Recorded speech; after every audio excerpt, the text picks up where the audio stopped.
এবার কথায় কথায় ওপেন চ্যালেঞ্জ কংগ্রেসের নেতা প্রাক্তন সাংসদ অধীর চৌধুরী। খুব ভালো করে মনোযোগ দিয়ে শুনে রাখবেন।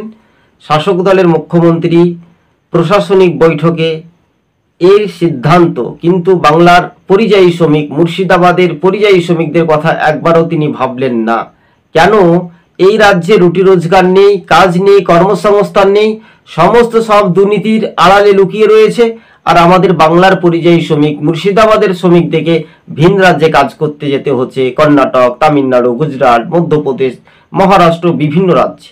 আর আমাদের পশ্চিমবঙ্গে বলছিল না সোনার ফসল ফলবে, তাই সোনার ফসল ফলতে গিয়ে পরিযায়ী শ্রমিকরাই মার খাচ্ছে। এই যে দাঙ্গা লাগানো হিন্দু মুসলিম, এর আগে কখনো কিন্তু হয়নি। ধর্মীয় মেরুকরণের রাজনীতি নিয়ে ক্ষমতায় এসেছে তৃণমূল। 21-এ বলেছিল এনআরসি আসবে, সেই ললিপপ দেখিয়ে তারা ক্ষমতায় এসে বিরোধীদেরকে শূন্য করতে চাইছে। তো এবার সেই রাজ্য রাজনীতিতেই শাসক বনাম বিরোধী রাজনৈতিকগুলো খোলা মাঠে চ্যালেঞ্জের মুখোমুখি। সবুজ বঙ্গ নিউজ চ্যানেলটি ভালো লাগলে সাবস্ক্রাইব করে সঙ্গে থাকবেন। আজকে ছিল আমাদের এই পর্যন্ত।